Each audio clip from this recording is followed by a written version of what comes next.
My wife's parents were bitten by a snake, one she kept in our apartment. They stubbornly refused to go to the hospital. I called my wife, Rachel. Over 50 agonizing attempts later, she finally answered, her voice laced with irritation. I'm trying to find some peace. Went up the mountain to clear my head. Can you just leave me alone for 5 minutes? She snapped. If your parents want to die refusing a doctor, what do you expect me to do about it? She hung up. Later, scrolling through her social media, I stumbled upon a live photo from her retreat. The background noise, the glimpse of a man's shoe, it exposed her affair with my boss.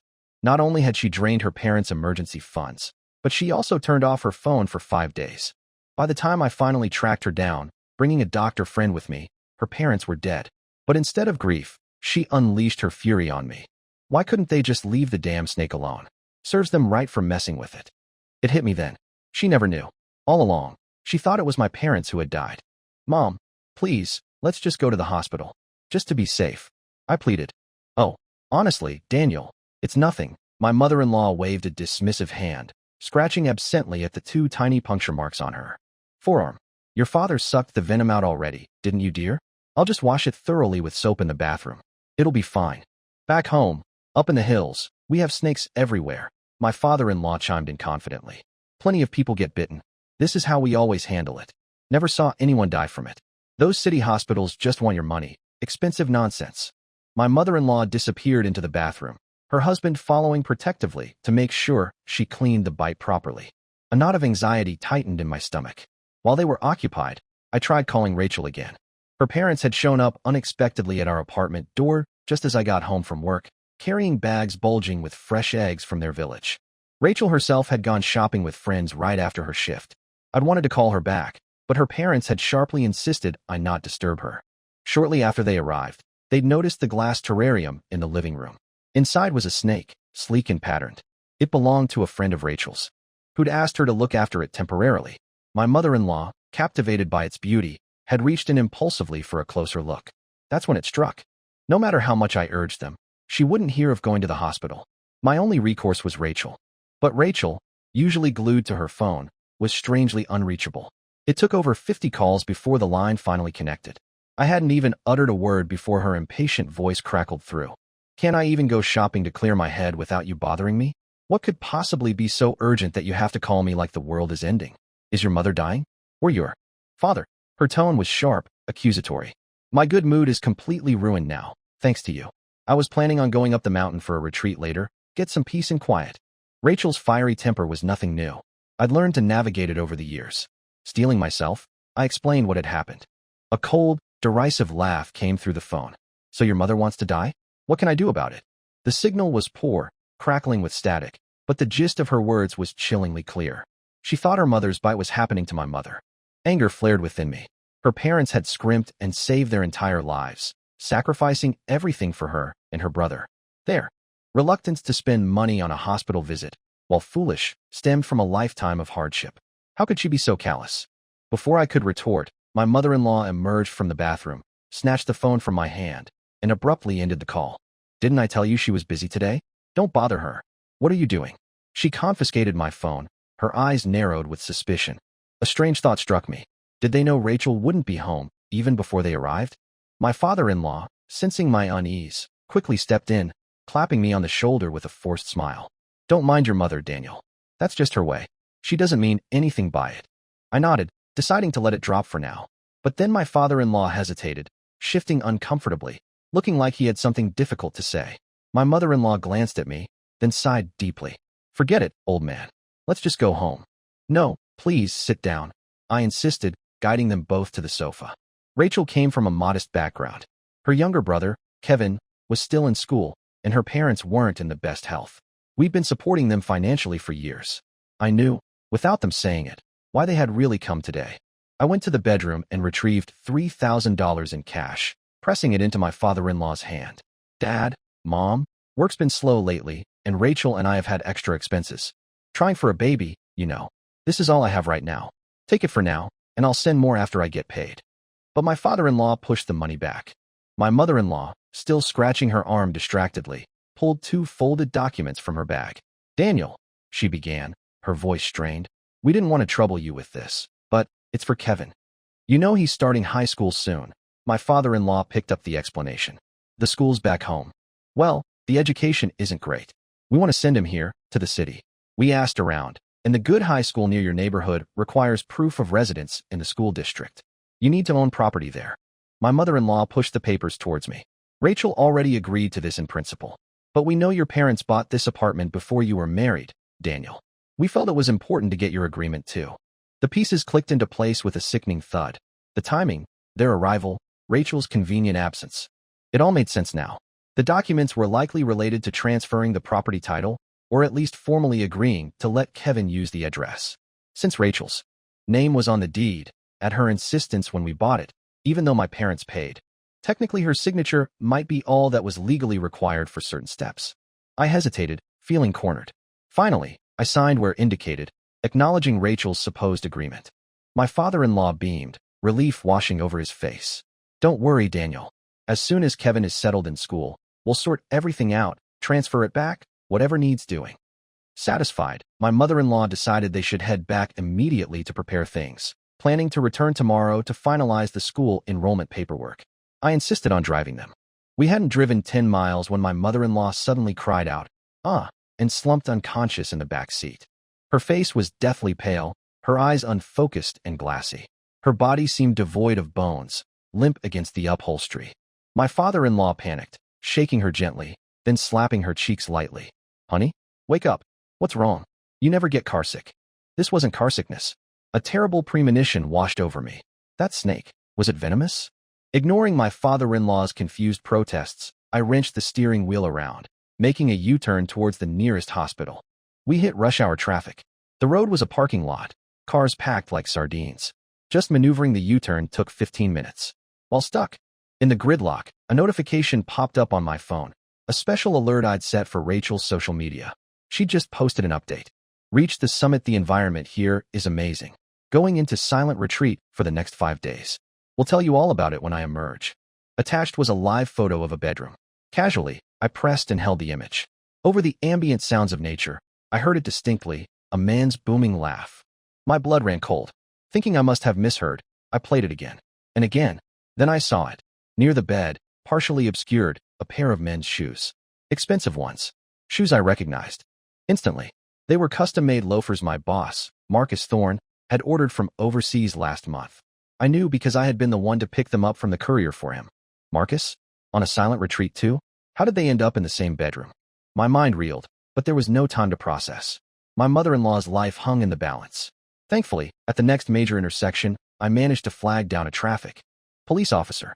Explaining the emergency, they provided an escort, sirens clearing a path. We reached the hospital 20 minutes sooner than we would have otherwise. During the frantic drive, my mother-in-law showed no signs of improvement. If anything, her breathing grew shallower, her skin colder. The emergency room doctor on duty was my best friend, Dr. Sam Carter. I'd already sent him a picture of the snake from my phone while stuck in traffic. When we burst through the doors, he was just returning from the medical stores, his face grim. "Daniel, are you crazy? Why would you keep a venomous snake at home? This is incredibly dangerous." Sam's voice was sharp with urgency. The moment she felt itching at the bite site. "You should have come straight here. Why did you wait so long?"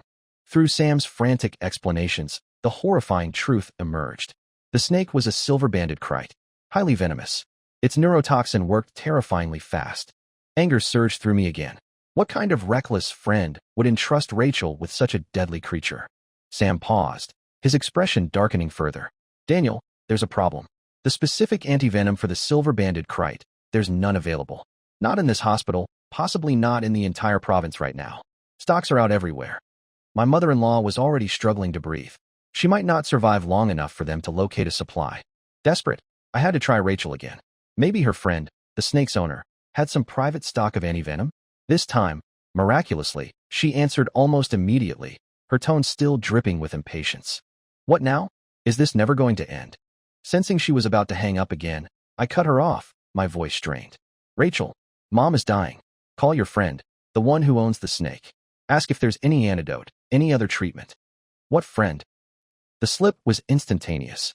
Rachel caught herself, cleared her throat, and her voice turned cold and defensive. "Daniel, are you insane?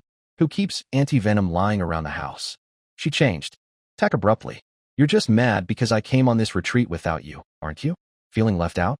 Well, maybe if you weren't constantly stressing me out, I wouldn't need to escape. I was baffled. How was I stressing her out? We'd been married for years. I carried the financial burden, worked long hours, and my own parents often came over to help her, to make her life easier. Yet, she constantly seemed resentful, dissatisfied. A princess complex without the princess life. Right. I snapped back, my own patience finally exhausted. I stress you out, but the man you're with up there doesn't? Who is he, Rachel? Is it Marcus? Is it my boss? Silence. A palpable pause hung on the line. Then, fury erupted. Daniel, you are sick. Who the hell is Marcus? I don't know anyone named Marcus. This is a Buddhist temple retreat. Men and women don't stay together. Your mind is filthy, seeing dirt everywhere, she spat. They're collecting phones now for the silent period. Stop bothering me.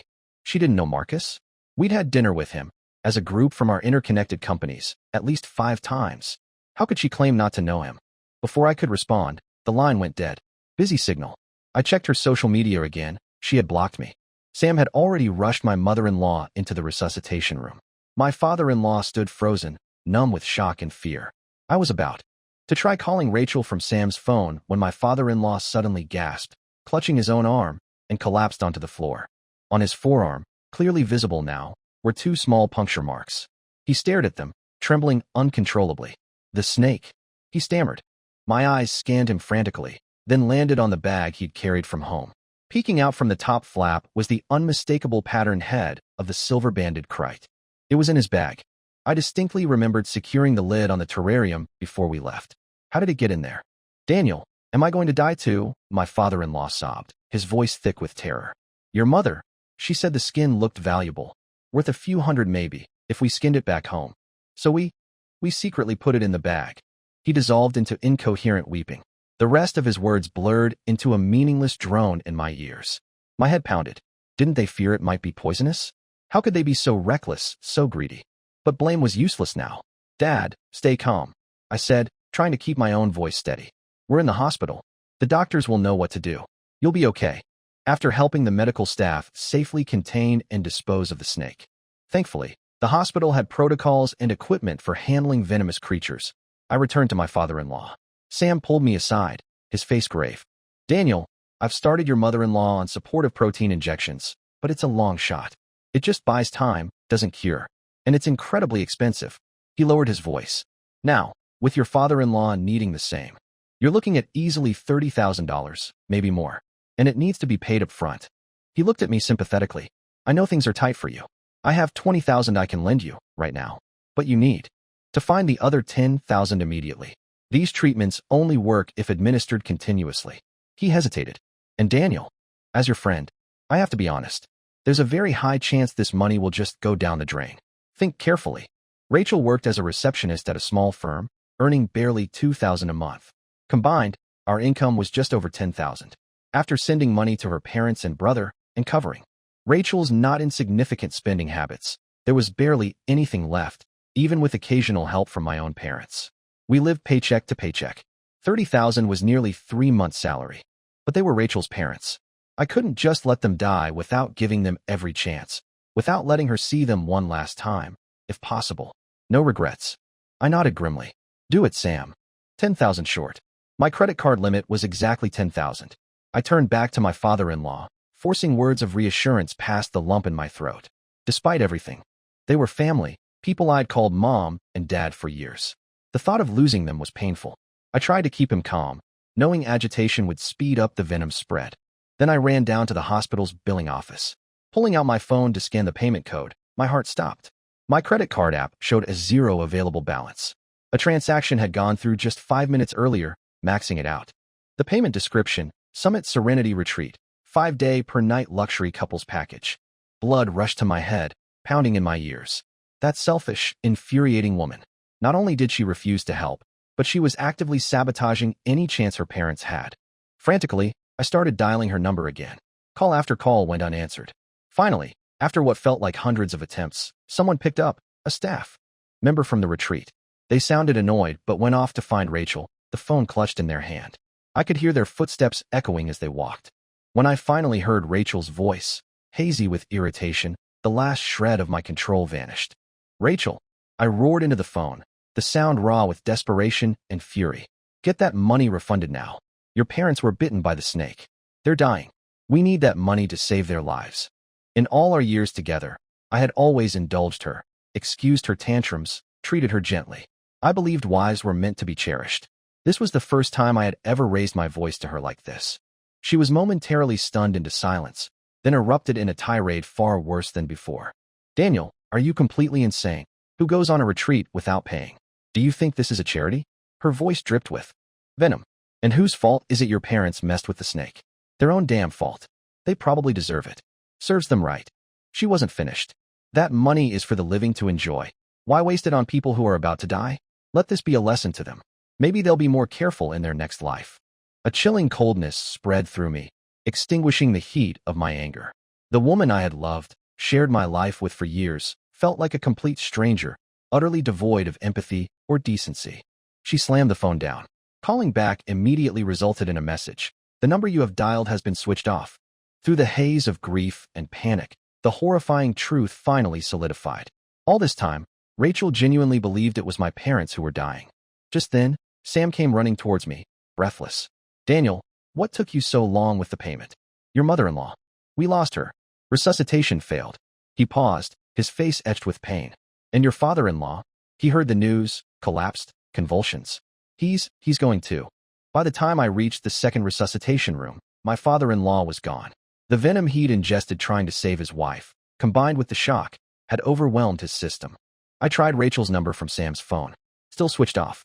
She had truly cut herself off from the world for her 5-day tryst. Keeping the bodies at the hospital morgue was expensive, especially needing refrigerated units, which I couldn't afford. Burial arrangements had to be made quickly. Swallowing my pride, I called my own parents. They had little savings, having generously helped us over the years, but they immediately borrowed $5,000 from relatives without hesitation. My dad put a comforting hand on my shoulder. Daniel, son, I'm so sorry. You did everything you could. Don't put too much pressure on yourself. If you need more money, just tell us. My mom couldn't hold back her tears. Oh, life is so unpredictable. Two healthy people, gone just like that. Poor Rachel will be heartbroken when she gets back from her business trip. I didn't correct her, telling them the truth, that Rachel thought they were dead and had spoken those vile words, would shatter them. I couldn't bring myself to do it. I arranged for 2 simple coffins. Then came the next hurdle, burial. They owned no land back in their village, and city cemetery plots were prohibitively expensive. I decided to bury them at the foot of the mountain on the outskirts of the city. It was a peaceful spot with beautiful scenery. Coincidentally, my company had recently acquired a large plot of land nearby for a green development project. This way, I could visit their graves easily. After settling everything, I drove back to their village to deliver their belongings and, more importantly, to bring Kevin back with me. He was practically my little brother. I'd watched him grow up. We'd always been close. But this time, Kevin met me at the door with a bamboo broom, his face contorted with rage. Daniel, you jinx. Get out. You killed my parents, he screamed, swinging the broom wildly. My sister was right about you. You bring bad luck. Why wasn't it you who died? If you were dead, my sister could marry Uncle Marcus. Then Mom, Dad, and I would all be living the high life in the city by now. He kept screaming, raining blows on my back and shoulders with the broom. Give me back my parents. You owe me my parents. Kevin was athletic, strong from years of playing sports. Each strike stung, but the physical pain was nothing compared to the icy dread spreading through my heart. Uncle Marcus? So it was him. It was my boss. My entire body felt cold, numb. Rachel. I had refused to believe she could betray me so completely. But Kevin's raw, unfiltered grief and anger laid bare the truth. This wasn't just an affair. I had to find Rachel. I had to confront her. Despite his anger, the lure of city life was strong for Kevin. He initially refused to come with me, but his resolve wavered. As I turned to leave, I accidentally knocked over my mother-in-law's handbag. The 2 documents they'd brought fell out. Kevin snatched them up, his eyes scanning the pages. His expression shifted instantly from grief to barely concealed excitement. You know what, brother-in-law? I think I'll stay here in the village after all. You go on back, he stammered, clutching the papers tightly. I was too preoccupied with finding Rachel to question his abrupt change of heart. I left him there. It took some searching online, but I finally pinpointed the location of the Summit Serenity Retreat. It was, with cruel irony, located at the very top of the same mountain where I had just buried Rachel's parents. 30 kilometers from the hospital, 25 from our apartment. Did she hate us that much? So close. Yet she hadn't spared a single thought, hadn't made the slightest effort to come back. Anger surged, hot and fierce. My foot pressed harder on the accelerator. Sam, worried about my state of mind, had insisted on taking leave from the hospital and coming with me. We drove up the winding mountain road. Near the summit, nestled amongst the trees, was a relatively small, newly built complex styled like a modern temple retreat. We found the residential area and immediately saw a familiar figure lounging near the entrance of one of the cabins, stretching languidly in fuzzy pajamas utterly unsuited to his usual polished image. Marcus Thorne. It really was him. As he stretched, a lock of long, dark female hair slipped out from behind his shoulder, where someone was clearly embracing him from behind. Darling, a woman's voice sighed contentedly. These past few days have been the happiest I've felt all year. You have no idea how draining it is facing that dead fish face every single day. Ugh, I really don't want to go back. Marcus chuckled, a low, possessive sound. I built this place, remember? We can make money and have our rendezvous here whenever we want. Plenty of opportunities to meet. Just be patient a little longer. When the time is right, we can finally go public. The woman giggled, her arms tightening around his waist. That voice, those hands wrapping around him. I knew them instantly. It was Rachel. Even though I'd suspected, seeing them together, hearing her words, felt like having my heart physically ripped out. A gaping void opened in my chest, making it hard to breathe, as if giant hands were squeezing the air from my lungs. Sam grabbed my arm just as I lunged forward, pulling me back. He quickly took out his phone, snapping photos and recording a video, skillfully maneuvering to capture both their faces from multiple angles. Once Sam released me, the dam broke. I couldn't restrain the urge to confront her any longer. Rachel. My voice was rough, ragged. Is this your silent retreat? Is this the urgent business you had to attend to, even if it meant letting your own parents die? They spun around. Seeing me, the blissful contentment vanished from Rachel's face, replaced instantly by that familiar look of irritation and contempt she reserved only for me. But that fleeting glimpse of her earlier happiness with Marcus. It stung more than her anger. I remembered meeting her at the university freshman orientation. She was just starting college, bright-eyed, with adorable dimples and eyes that curved like crescent moons when she smiled. It was love at first sight for me. She was the only woman I had ever truly loved, my only girlfriend. My wife. We'd had passionate, intense times early on, but the daily grind of life had gradually worn down the edges, settling into a comfortable, if less fiery, routine. I'd assumed this was normal, the natural progression where passionate love evolves into deep familial affection. Reality slapped me hard.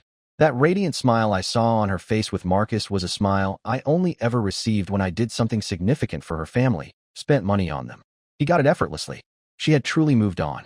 What baffled me was why she hadn't left me sooner. Marcus was wealthy, powerful, a desirable bachelor. She could have divorced me and instantly upgraded her life, bringing her family along. What right time were they waiting for? Daniel? What are you doing here? Rachel, usually sharp-tongued, actually stammered. So, she knew adultery wasn't exactly commendable. Yet, she did it anyway. I came to discuss our divorce, I stated, my voice devoid of emotion. Those cold, simple words shattered her composure. She pointed a trembling finger at my nose, her voice rising shrilly. Daniel, just because your parents died, you don't get to take it out on me. Are you crazy? She quickly stepped away from Marcus. Marcus and I just happened to bump into each other here. Don't get any funny ideas. It was almost laughable. Did she think putting physical distance between them now could erase what I'd just seen and heard? I'm not blind, Rachel. And I'm not stupid, I replied evenly. I saw everything, heard everything. Sam and I both have proof, photos, video. If you don't believe me, we can settle this in court. By now, a small crowd of other guests and retreat staff had gathered, drawn by the commotion. They were whispering, pointing. Came up here for peace and quiet. Ended up in an adulterer's paradise. This place is scandalous, one tourist muttered. What do you expect? He's the owner, right? Probably has special suites set up. Ordinary folks like us wouldn't get away with this, another replied knowingly. Marcus, ever the businessman, remained outwardly calm despite the murmurs. He smoothly offered me a cigarette. Daniel, this is all a misunderstanding. I ignored the cigarette. This new project, cash flow issues. I was stressed, came up here to clear my head. He continued, his tone reasonable. Just happened to run into Rachel. She mentioned your parents just passed away. Look, you've worked for me for years. Name your price. Consider it a personal bereavement contribution from me. Go home. Take some time off. Having worked under Marcus for so long, I understood his implication perfectly. He was offering hush money. Shut up, take the cash, and disappear. Normally, my quiet, non-confrontational nature would have led me to refuse, to walk away with dignity. But today, after everything, no, I wasn't feeling accommodating. I had sacrificed years, poured my energy and finances into Rachel and her family, all based on the illusion of our deep bond. That illusion was shattered. If he was offering money, I saw no reason not to take it. 1 million, I said flatly. Rachel gasped, then shrieked. What? Daniel, are you insane? Are your parents worth $1 million? Realizing how that sounded, she quickly backtracked. Marcus's money doesn't grow on trees. He's been good to you over the years. Just ask for 5,000, a symbolic gesture. Don't make things difficult. She wasn't even officially Mrs. Thorne yet, but already she was protecting his wallet. Yes, Marcus had been a decent boss, but not decent enough to warrant me gifting him my wife. Hearing her speak so heartlessly about her parents, valuing their lives at a mere 5,000, sparked a dark thought. I wanted to see her face when those coffins were opened, when she saw the parents she'd just priced so cheaply. I put on a show of reluctance, sighing heavily. Look, I don't want to make trouble for Mr. Thorne either. But my parents are buried right at the foot of this mountain. I didn't know about this retreat project when I buried them there. It's easy to put someone in the ground. Much harder, much more disrespectful, to dig them up. If we don't show proper respect, appease their spirits, well, unhappy spirits can bring bad luck. Might affect Mr. Thorne's future business success, you know. Marcus was deeply superstitious.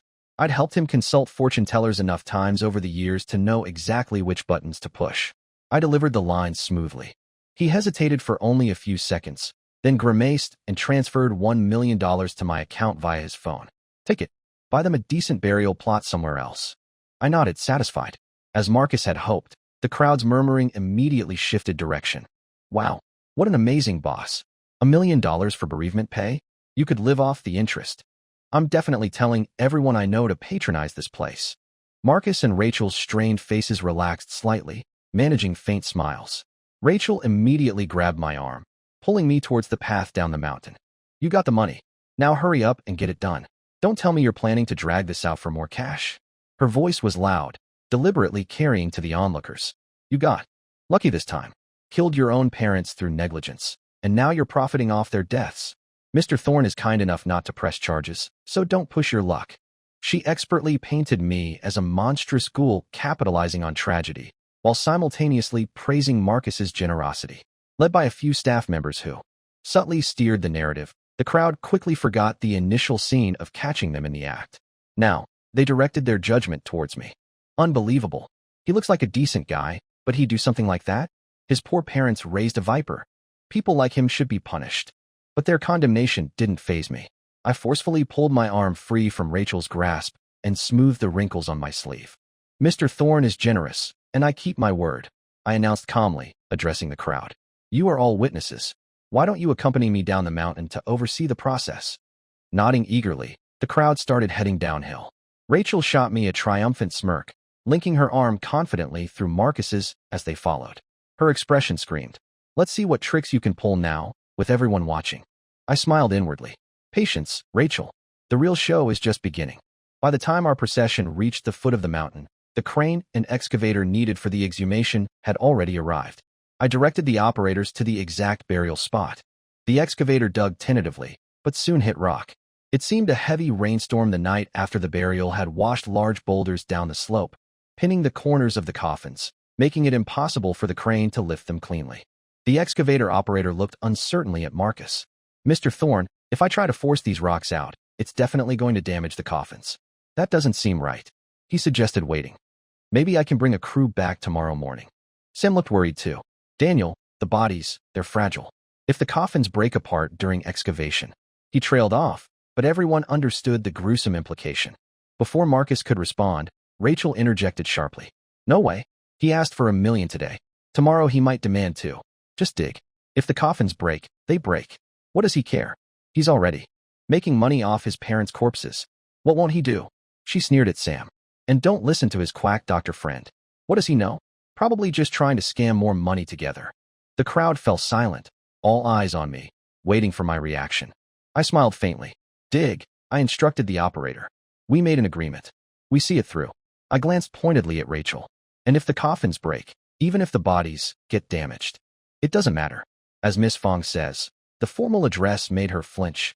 Someone who doesn't even care about their parents' lives can't possibly have a conscience, right?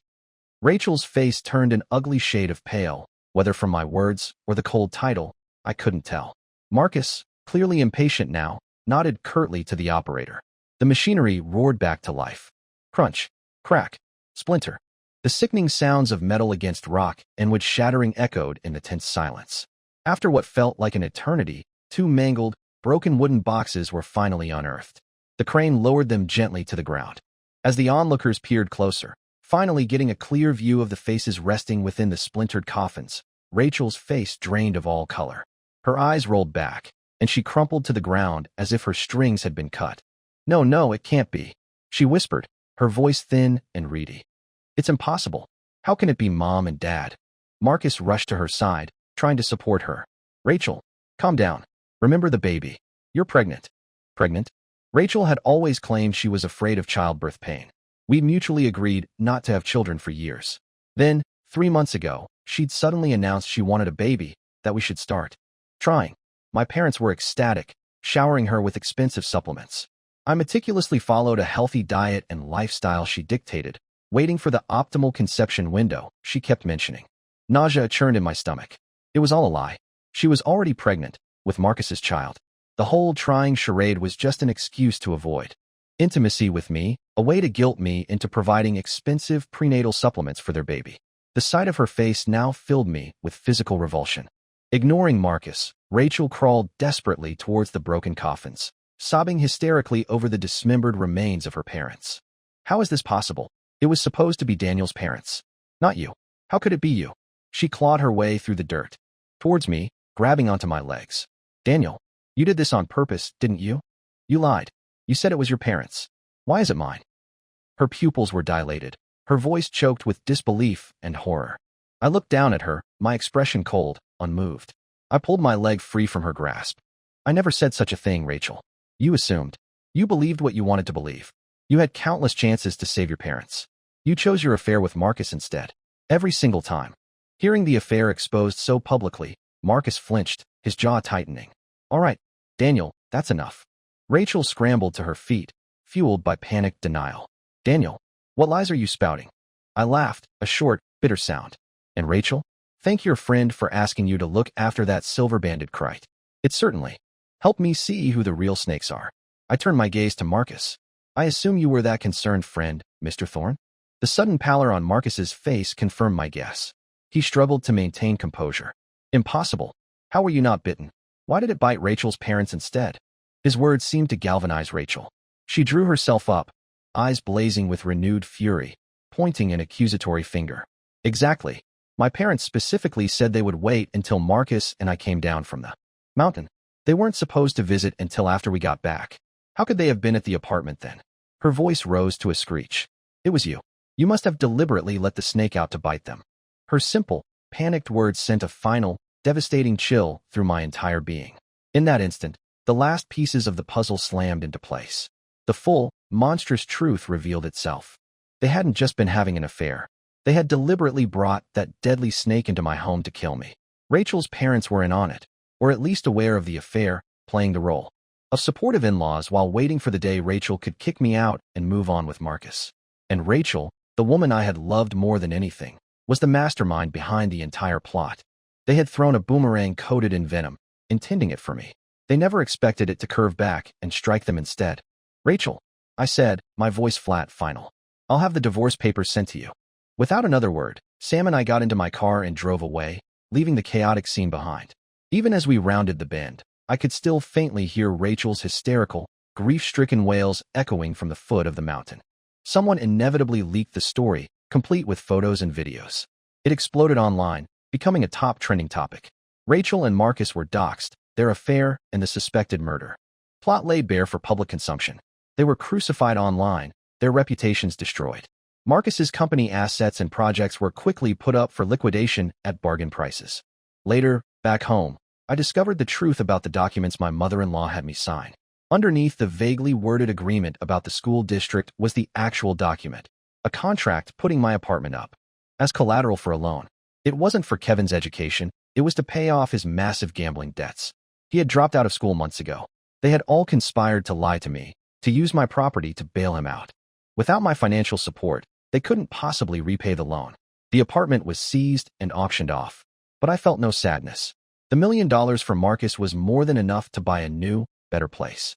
I repaid Sam and my relatives, then bought a spacious apartment near my parents and moved them in with me. Armed with the evidence Sam had collected, the divorce was swift. The court granted it easily, ruling that Rachel leave with nothing and awarding me substantial compensation for emotional distress and damages. Not that I ever expected to see a cent from her. Her absence from my life was payment enough. With the remaining money, I rented a small studio space downstairs and started my own consulting business. Free from the toxic drain of Rachel and her family, my life began to flourish. I landed 2 major contracts in the first month alone, quickly building a solid reputation in my field. The future looked bright. I saw Rachel again 2 months later. She somehow found my new address and appeared at my door, looking frail and weak. She forced a smile, the same smile that had once captivated me, but now it looked twisted, unnatural. "Daniel," she said softly, "can I come in for a minute?" Wary of causing a scene, I reluctantly let her in. "All right, Rachel, what do you want?" Perhaps it was the coldness in my voice, but she burst into tears. "Daniel, I had a miscarriage. It happened that day, at the mountain, right after you left." I frowned. It had been weeks. Was she trying to blame me for this too? "That child wasn't mine, Rachel. Why are you crying to me about it?" She misinterpreted my detachment as lingering jealousy, quickly waving her hands in denial. "No, Daniel, that's not why I'm telling you. I'm not mourning it. That baby wouldn't have been happy anyway. Marcus, he's a monster. He tricked me into getting genetic testing early on. He only planned to marry me if it was a boy, but it was a girl. So, that was the right time Marcus had been waiting for. A son to carry on his name." She paused, searching my face for a reaction. Seeing none, she continued, her voice pleading. "And Daniel, I swear, I had no idea my parents were planning to use the apartment to pay Kevin's debts. I didn't know anything about it. If I had known, I would have stopped them." She took a shaky breath. "And Kevin, because of his debts, he got mixed up with some shady people, tricked into going overseas for some scam operation. He's gone, Daniel. Probably never coming back. All the obstacles between us, they're gone now. We can be together again. Please, Daniel, let's start over." I almost laughed out loud. All the horrific things she had done, the betrayal, the attempted murder, she conveniently glossed over them, shifting all blame onto others. And the most ludicrous part? She genuinely seemed to believe this pathetic monologue could somehow erase everything, that I would welcome her back. When love dies, the mind becomes incredibly clear. I saw her manipulations for what they were. If her plans had succeeded, if Marcus hadn't dumped her, if Kevin hadn't disappeared, she wouldn't be here begging. She'd likely be tormenting me further, enjoying her victory. In a twisted way, I almost had the silver-banded kite to thank. Its venom had inadvertently revealed the poison in my own life. "You should go, Rachel," I said calmly. "And don't come back. You're not welcome here." I opened the front door, then took out my phone and dialed emergency services, 911. Seeing the phone, knowing I was serious about removing her, forced her hand. Her expression warped instantly into a mask of desperate fury.